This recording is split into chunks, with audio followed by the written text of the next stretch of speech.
जी। बोलो श्री प्राणनाथ प्यारे की जय। बोलो श्री सतगुरु महाराज की जय। सागर वाणी का प्रकरण का जिन जानो ए वर्णन करत आदमी का, ए सब थे न्यारा सुभान जो अरश अजीम में बका। ऐसा किसी को भी नहीं समझना चाहिए कि यह किसी सुंदर मनुष्य के स्वरूप का वर्णन हो रहा है। ये शोभा तो उस अखंड स्वरूप वाले अक्षरातीत की है, जो सभी ब्रह्मांडों से अलग सर्वोपरि परम धाम में विराजमान है। ये उस अक्षरातीत की शोभा के बारे में है, जो सभी ब्रह्मांडों से अलग है और सबसे ऊंचा परम धाम में विराजमान है। हमें किसी भी सुंदर मनुष्य के स्वरूप का वर्णन हो रहा है ऐसा नहीं समझना चाहिए। ये चौपाई में बताया जा रहा है। मलकूत ऊपर हवा शून्य, तिन पर नूर अक्षर, नूर पार नूर तजल्ला, एजो अक्षरातीत सब पर। बैकुंठ के परे अनंत निराकार का मंडल है, उसके परे अक्षर ब्रह्म का बेहद मंडल है, जिसके परे वह परम धाम है, जिसमें अक्षर तथा अक्षरातीत का अनादि नूरमय स्वरूप है। प्रणाम जी।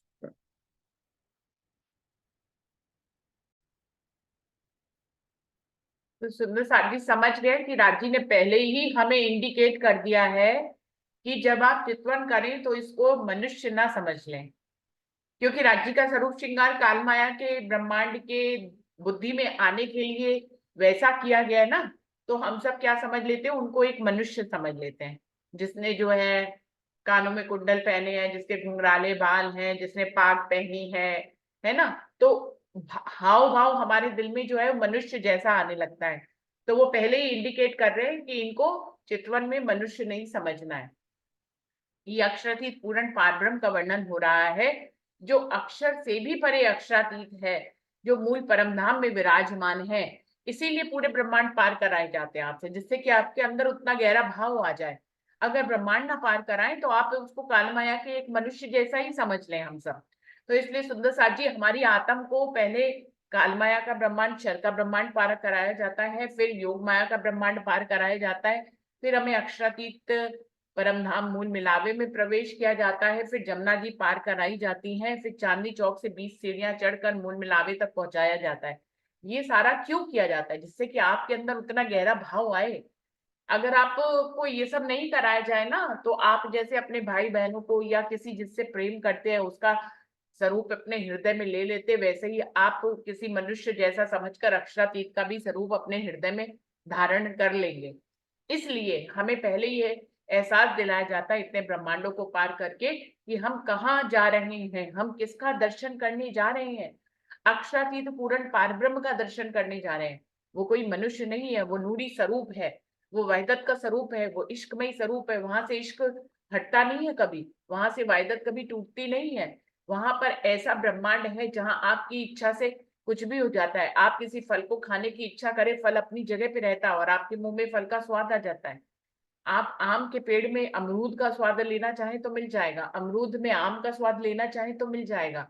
आप जो है यमुना जी से ही मूल परमधाम में जाना चाहें तो पहुंच सकते हैं।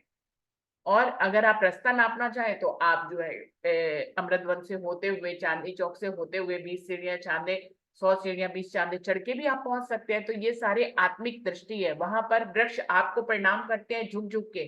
तो जब ये सारे रास्ते हमसे नपवाए जाते हैं और इस ढंग से भावों को लेकर हम जब जाते हैं कि यमुना जी में नहा रहे हैं, तो यमुना जी भी इश्कमयी है, आपके अंदर इश्क सराबोर हो रहा है, लहरें उठ रही हैं। जब इस तरह के भाव हम लेकर आत्मिक स्वरूप से आगे बढ़ते हैं तो सुंदर साथी, तब हमारे मन से काल माया का ब्रह्मांड छूटता है।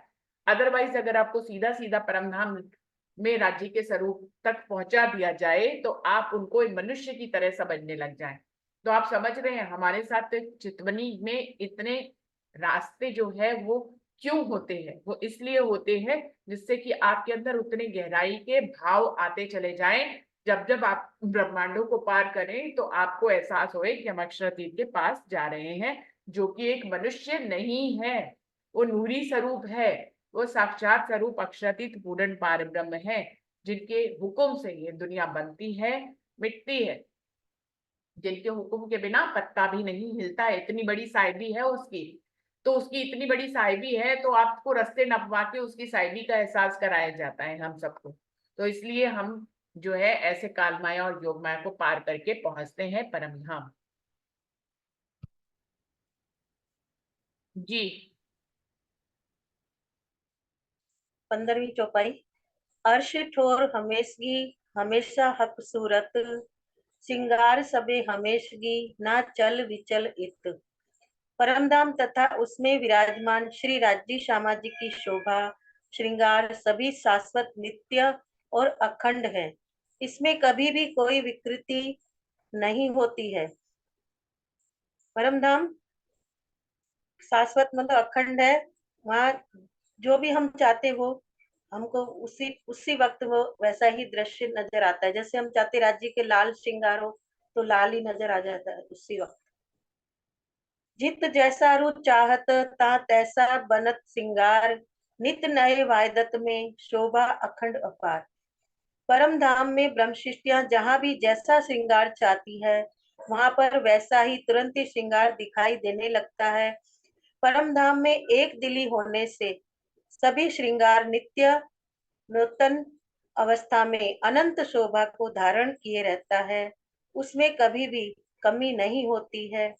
भावार्थ है, इस चौपाई में इच्छा अनुसार श्रृंगार बदलने का संबंध केवल राज्य से ही नहीं है बल्कि श्यामा जी सखियों महालक्ष्मी सहित खूब खुशहालियों से भी है।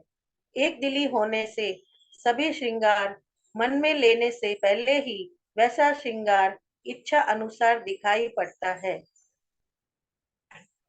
परम धाम में हमें श्रृंगार करना नहीं पड़ता, सिर्फ इच्छा मात्र से ही हम जो मन में चाहते हैं वो पहले से ही हमें वो नजर आ जाता है। चाहे वो सखियों में हो, राज्य श्यामा जी में हो, चाहे पूरे परम धाम में हो, हम जो भी देखना चाहते हैं वो हम अपनी इच्छा मात्र से ही देख सकते हैं। कोई बनाना करना श्रृंगार करना कुछ पहनना उतारना कुछ नहीं होता वहाँ। सब इच्छा मन चाहिए इच्छा से ही हमें दिखाई देता है। प्रणाम।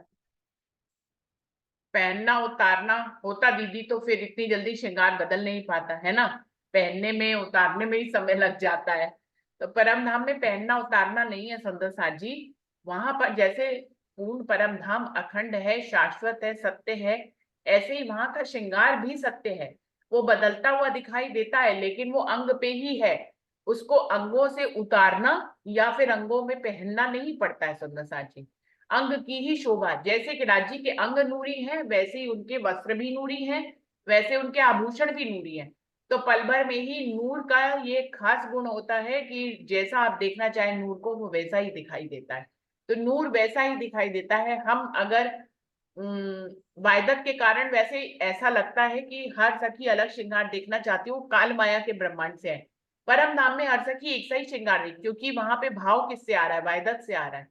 तो अगर ये काल माया में हम सोचते हैं कि हम लाल पाग देखना चाहेंगे, पूजा पूजा दीदी नीली नीली पाग देखना चाहेंगी, लेकिन परम धाम में क्या होता है, जो राज्य दिल में उठ जाते हैं सब वैसी ही पाग देखना चाहते हैं और फिर राज्य की वैसी ही पाग होती है। हाँ, बदल पल भर में जाती है, कभी लाल से हरी, हरी से नीली, नीली से पीली, या जैसी भी राज्य के श्रृंगार में मजंटा, कैसे कैसे श्रृंगार बदल जाते हैं। क्यों? क्योंकि वो अंगों की शोभा है, उसको पहनना या उतारना नहीं पड़ता। इसी बात से आप समझ जाएं कि आप किसका वर्णन चल रहा है, अक्षरातीत पूर्ण पारब्रह्म का चल रहा है, किसी मनुष्य का वर्णन नहीं चल रहा जो कि वस्त्रों को पहनता है और फिर उतारता है। तो इन भावों को जब हम गहराई से लेते हैं तो हमें अक्षरातीत की साहिबी का एहसास होता है। परम धाम में जो 5 गुण चलते हैं, चेतनता का, और वहां पे आपकी इच्छा का भी एक बात चलती है कि जो आपने इच्छा करी वो वहां पे पॉसिबल हो जाता है। तो ये सब कुछ जो है आपको परम धाम की साहिबी का एहसास दिलाते हैं, हमें ये गुण जो परम धाम में है।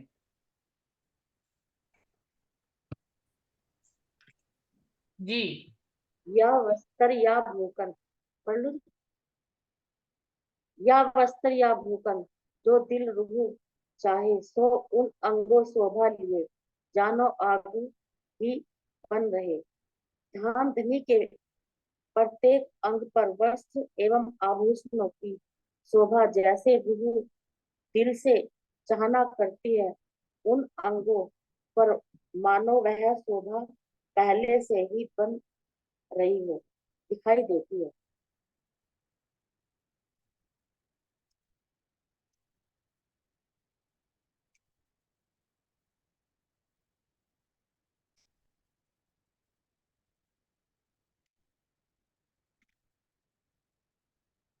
हाथ में लागे भूषण को जो दीजे हाथ ऊपर, चित्त चालिया अंगों सब लग रहिया जुदा होए ने आ गया देखन।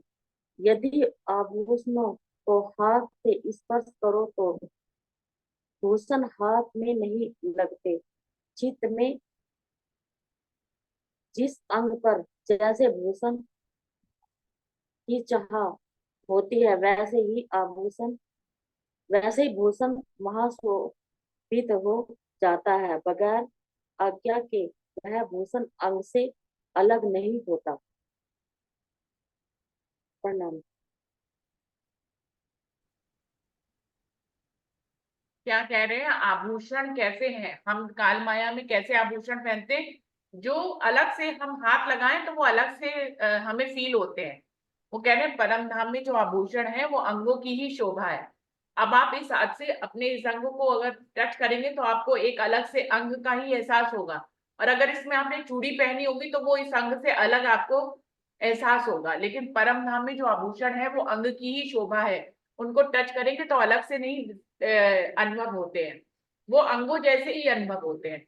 तो परम धाम में आभूषण भी अंग की शोभा है, वस्त्र भी अंगों की ही शोभा है। उनको अलग से उभरा हुआ महसूस नहीं किया जाता है परम धाम में। वो उभरे हुए दिखते हैं लेकिन आपको महसूस नहीं होंगे उभरे हुए, आपको अंग जैसे ही महसूस होंगे।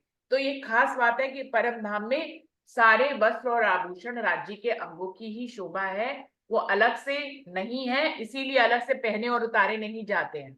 वो अंगों की ही शोभा है, इसलिए अलग, मतलब अंग ही आभूषणों के साथ ही बने हुए हैं। अंग वहां पे जो है, इस बात को गहराई से समझे, अंग जो है वो आभूषणों के साथ ही बने हुए, अलग से पहनाए नहीं गए। सुंदर सांची अलग से पहनाती तो फिर अलग से आप हाथ ऐसे फेरते तो अलग से आपको चूड़ी भी दिखती, अंगूठी भी दिखती, ये हाथ भी दिखता। अलग से कुछ नहीं है वहां पे।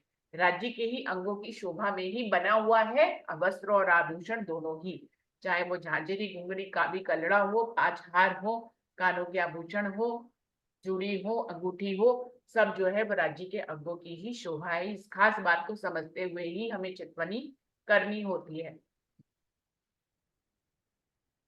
अभी मेरे मन में कोई बात आई, जैसा कोई बात है वो पहले हमारे दिल में आएगी, हमारे दिल में बनकर तैयार हो जाएगी।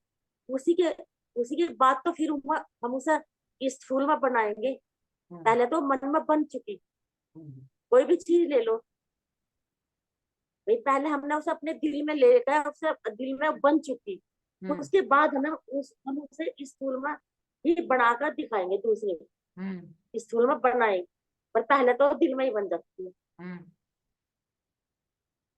तो ये कहने का आपका क्या तात्पर्य है? मतलब मेरे कहने का मतलब ये है, जैसे मतलब वहां पे परम धाम में ऐसे बनता है, दिल में बनता है, और तो दिल में बन चुका,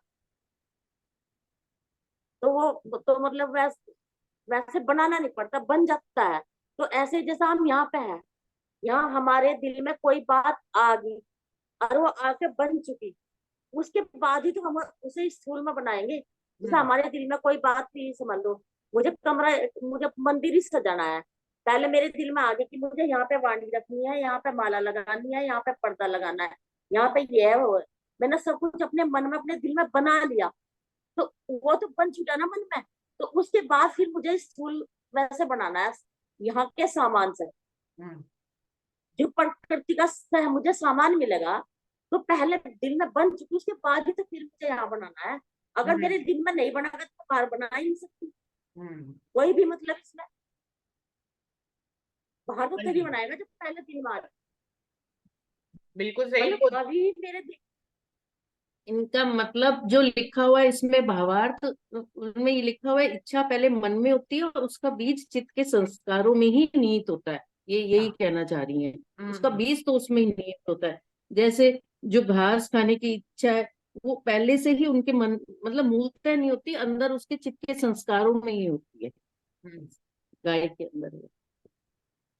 इनका भाव यही आ रहा है। बिल्कुल बिल्कुल।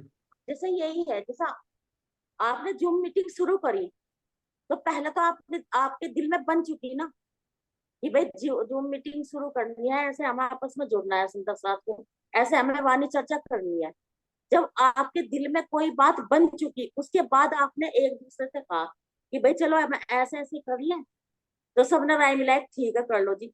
तो अब हम इस स्कूल तन में, अब हम वाणी लेकर बैठ गए, ऐसे जूम मीटिंग से जुड़ गए, तो पहले तो आपके दिल में बन चुका ना, उसके बाद ही बनाई ना हमने ये सब। हम्म। मेरा कहने का मतलब ये, पहले कोई भी चीज हो, पहले वो दिल में मन में बन चुकी, उसके बाद ही बाहर बनती है बनाते हैं। हाँ ये तो है ही है, ये तो सत्य ही है कि पहले दिल में ही बनता है।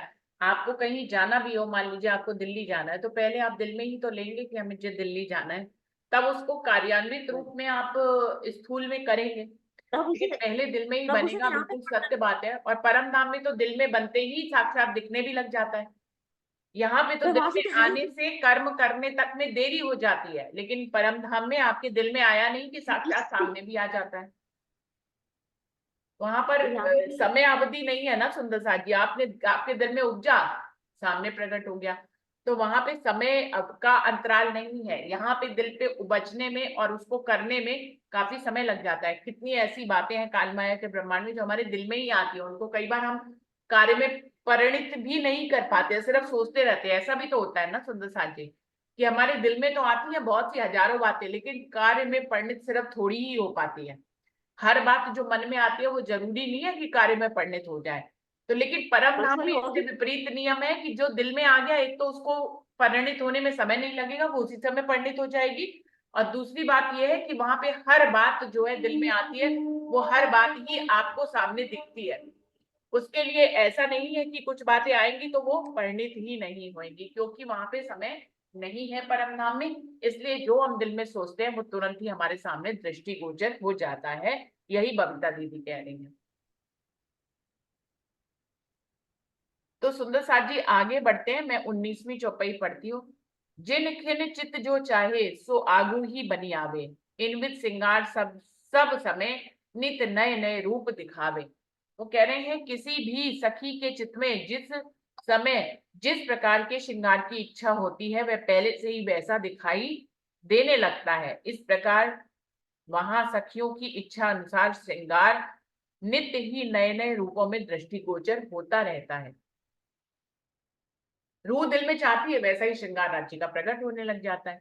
तो वहां पर और सुंदर साथ जी ये भी अरस परस समझ ले, रूह के दिल में आता भी वही है जो राज्य चाहते हैं। तो राज्य जो श्रृंगार किए होते, रूह के दिल में वही श्रृंगार आता है। या इसको ऐसे कह दिया उन्होंने कि रूह के दिल में जो आता है वैसा ही राज्य श्रृंगार करते हैं। और इसके विपरीत भी समझ लें कि जैसा राज्य के दिल में आता है वैसे ही रूह श्रृंगार की इच्छा करती है। तो वहां पे अरस परस है दोनों चीजें। बस एक बात जान लीजिए कि आपकी इच्छा के अनुसार सब कुछ होता है। भले चाहे आपकी इच्छा का उद्गम राज्य के दिल से होता हो, इस बात को भी गहराई से जान लें, लेकिन फिर भी इस बात को जानें कि हम जो चाहते हैं वहां पे पल भर में वैसा नजारा उपस्थित हो जाता है। यदि आप खिली हुई धूप चाहते हैं तो उसी समय जो है सूरज जो है खिल जाएगा और आपको खिली हुई धूप में नहला देगा। और यदि आप वहां पे बारिश चाहते हैं तो पल भर में ही वहां पे बादल आ जाएंगे और बारिश कर देंगे। तो राज्य के स्वरूप श्रृंगार से ही खाली ये बात जुड़ी हुई नहीं है कि आपकी इच्छा के अनुसार सब कुछ होता है। परम धाम के जर्रे जर्रे से आपकी इच्छा जुड़ी हुई है। आपने इच्छा की और बस बादल बरस गए। आपने इच्छा की कि रात हो गई, आपने इच्छा की कि दिन हो गया। वहां पे जो दिन रात की सेवा पूजा हम लोग यहाँ पे के हिसाब से सोचते हैं सुंदर साथ जी, वहां पे दिन और रात भी जो है हमारी इच्छा अनुसार होता है। कहिए यहाँ की बुद्धि से अगर समझें तो दिन कई दिन का भी हो सकता है, दिन में कोई समय ही ना हो, दिन चलता ही रहे चलता ही रहे चलता ही रहे, रात आए ही ना। लेकिन कहिए कि रात आ गई तो फिर रात ही चलती रहे, रात ही चलती रहे, कोई दिन ना आए।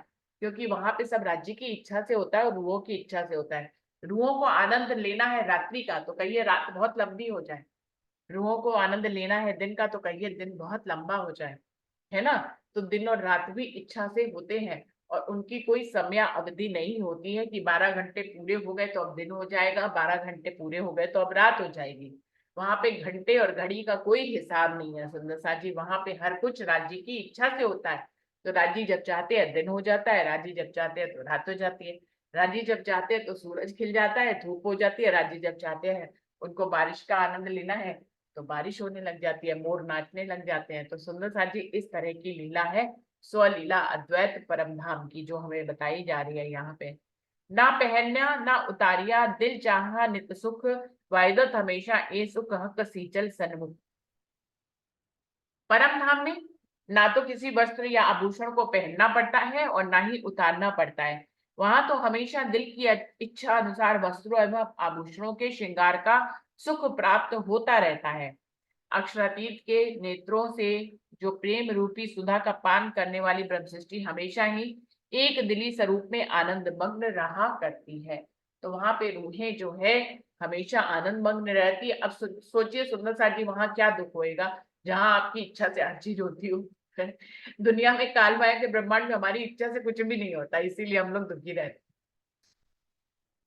परम धाम इसके विपरीत है, आपने कोई इच्छा की नहीं कि वो पूरी हो जाती। तो परम धाम इसीलिए सुख और आनंद का स्वरूप कहा जाता है। काल माया में आपकी इच्छा से कुछ होता नहीं है, तो फिर क्या, दुख तो होना ही है। तो इसको हम दुख के रूप में लेते हैं कि हमारी इच्छा से तो कुछ हो नहीं रहा है। ना तो ब्रह्मांड हमारी इच्छा से चलता है, ना हमारा परिवार हमारी इच्छा से चलता है। पूरे ब्रह्मांड की तो बात छोड़िए, हमारा परिवार भी हमारी इच्छा से नहीं चलता। तो सबकी अपनी अपनी इच्छाएं हैं, हमारी इच्छा से कोई नहीं चलता। यही काल माया के ब्रह्मांड की विवशी है। और परमधाम जो है इसके विपरीत है, जहां पे आपकी इच्छा से ही सब कुछ होता है। आप दिल में कुछ सोचते हैं तुरंत ही सामने प्रस्तुत हो जाता है। तो परमधाम की साहिबी इस रूप में राजी महाराज बता रहे हैं कि बखूबी उसकी साहिबी है जहां आपकी इच्छा के बिना तिनका भी नहीं हिलता है। इतनी बड़ी साहिबी है परमधाम की, इतनी बड़ी साहिबी है आपकी, इतनी बड़ी साहिबी है राज्य महाराज। यही बताने के लिए राज्य महाराज हमें यहाँ पर लेके आए। जी शब्द न लगे शोभा असले, पर रूह मेरी सेवा चाहे, तो वर्णन करूं इनका, जानो रूहों भी दिल समाये। इस संसार के शब्द श्री राज्य की शोभा का वास्तविक वर्णन करने में असमर्थ हैं, किंतु मेरी आत्मा प्रियतम की शोभा का वर्णन करके सेवा करना चाहती है। इसलिए श्री राज्य की शोभा का मैं वर्णन कर रही हूँ, ताकि अन्य ब्रह्म शिष्यों के हृदय में ये शोभा बस जाए। इंद्रावती जी कह रही है कि वास्तविक वर्णन करना तो शब्दों में संभव नहीं है, किंतु मैं सुंदर साथ के लिए ब्रह्म शिष्यों के लिए सेवा करना चाहती हूँ, ताकि उनके हृदय में, उनके चित्त में राजी महाराज की शोभा बस सके, उनका स्वरूप बस सके और वो आनंद में रहने लगते। इन जिमी जरे की रोशनी मावत नहीं आसमान, तो ये वर्णन क्यों होवी अरस साहिब सुभान। परम धाम के एक कण के अंदर भी इतना प्रकाश है कि वह आकाश में नहीं समाता, अर्थात संपूर्ण आकाश में फैल जाता है। ऐसी स्थिति में भला ये कैसे संभव है कि परमधाम के साहेब श्री राज्य की शोभा का वर्णन किया जा सके। भावार्थ यह है कि साहेब या साहिबी शब्द अरबी भाषा का है। ये सम्मान सूचक शब्द है जो नाम के अंत में लगाया जाता है। इसका अर्थ होता है स्वामी, मालिक, मित्र, सहायक, साथी वाला। जैसे साहेब इलम अर्थात इलम वाला, ये साहेब शब्द के अर्थ बताए गए हैं। इस कथन के आधार पर यह स्पष्ट होता है कि श्री जी साहेब जी में प्रयुक्त जो शब्द है साहिब जी शब्द सम्मान सूचक है। श्री जी शब्द का अर्थ अनंत शोभा से संपन्न सबका प्रियतम जो अक्षरातीत है वह ही श्री जी साहेब जी है। इस चौपाई में वर्णित साहेब शब्द के अर्थ स्वामी जो है उनका प्रयोग श्री प्राणनाथ जी के साथ करना उचित नहीं, क्योंकि इस संसार में नाम के आगे स्वामी शब्द प्राय साधु सन्यासियों के लिए किया जाता है। जैसे स्वामी विवेकानंद। हम भी स्वामी प्राणनाथ कहकर धामधनी की गरिमा को कम करते हैं। संपूर्ण बीतक में सुंदर साथ ने कहीं भी श्री जी को स्वामी जी कहकर संबोधित नहीं किया है। हरिद्वार के प्रसंग में तारतम ज्ञान से अनभिज्ञ अन्य मतावलंबियों ने अवश्य स्वामी जी कहा है। स्वामी द्रोही शब्द जीव के लिए कहा गया है, आत्मा के लिए नहीं कहा गया है। साहेब शब्द के लिए प्रयोग किया गया है, स्वामी को नहीं कहा गया। ऐसा। प्रणाम जी। तो सुंदर साथ जी इन चौपाइयों में क्या बता रहे हैं राजी महाराज की वैसे तो असली शोभा जो परमधाम की है वहां कोई शब्द कालमाया का लगता नहीं है, लेकिन इंद्रावती जी कह रही है राजी मुझसे कहलवा रहे हैं तो मैं कह रही हूँ, और ये भी है कि मैं सुंदर साथ की सेवा करना चाहती हूँ। अगर मैं बिल्कुल कुछ भी नहीं कहूंगी तो सुंदर साथ अपने दिल से चितवनी कैसे करेगा, इसलिए कहना मुझे पड़ रहा है, भले चाहे शोभा को मेरे शब्द नहीं पहुंच रहे फिर भी मैं कहने का प्रयास कर रहा हूँ। कह रहे हैं परम धाम की शोभा का वर्णन इसलिए नहीं हो सकता कि परम धाम की एक कण की भी रोशनी जो है अनंत है। तो सोचिए जब एक कण की अनंत रोशनी है उसका भी वर्णन नहीं कर सकते, तो आप सोचिए कि पूर्ण परमधाम का में राजी श्यामा जी जो अक्षरातीत पूर्ण पारब्रह्म हैं, सभी के ही मार्फत के स्वरूप उनका वर्णन भला कैसे हो सकता है। जब वहां के जर्रे का वर्णन नहीं हो सकता तो भला इस पूर्ण परमधाम का वर्णन राज्य के स्वरूप और श्रृंगार का वर्णन कैसे पॉसिबल है। लेकिन फिर भी राज्य का हुक्म मुझसे कहलवा रहा है तो मैं कह रही हूँ जी।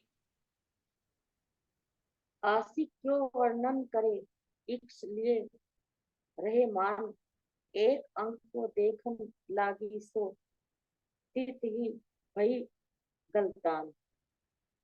अपने प्राण पति के प्रेम में अनुरक्ति दिया कि आत्मा अपने धनी के सगे दुख का वर्णन कैसे करे, क्योंकि वह जब जब अपने प्राण पति के एक अंग की शोभा देखती है तो उसी अंग में उसकी दृष्टि गलित गात हो जाती है। शोभा युगल किशोर की सुख सागर चौथा एक, आवे लहरे लहरे नहेरे अति बड़ी झीले अरवाहे जो इन के।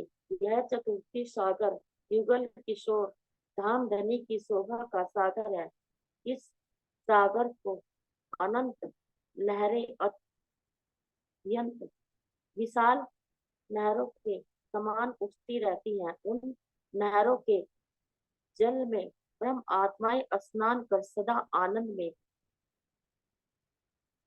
निम निमगर निमगर रहती हैं। प्रणाम जी।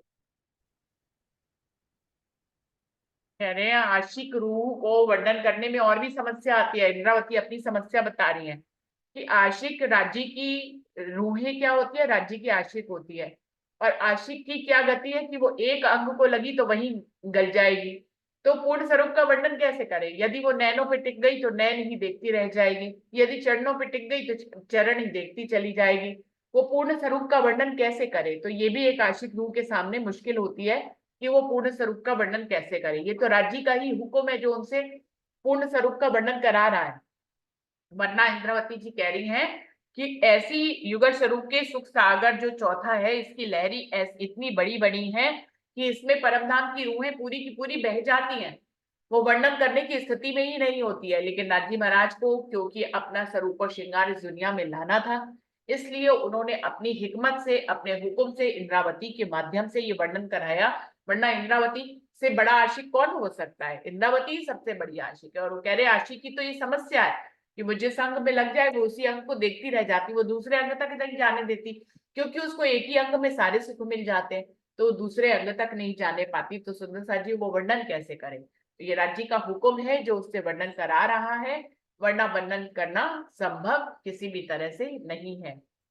तो आज 24 चौपाई तक रखते हैं सुंदर साथ जी, समय भी समाप्त हो रहा है, यहीं पे ही जयकारा बोलते हैं। बोलिए श्री प्राणनाथ प्यारे की जय, बोलिए श्री सदगुरु महाराज की जय, पन्ना धाम की जय, सर्व सुंदर साथ की जय। प्रणाम जी सभी सुंदर साथ जी को प्रेम प्रणाम जी। राम जी। प्रणाम जी। प्रणाम जी प्रणाम जी।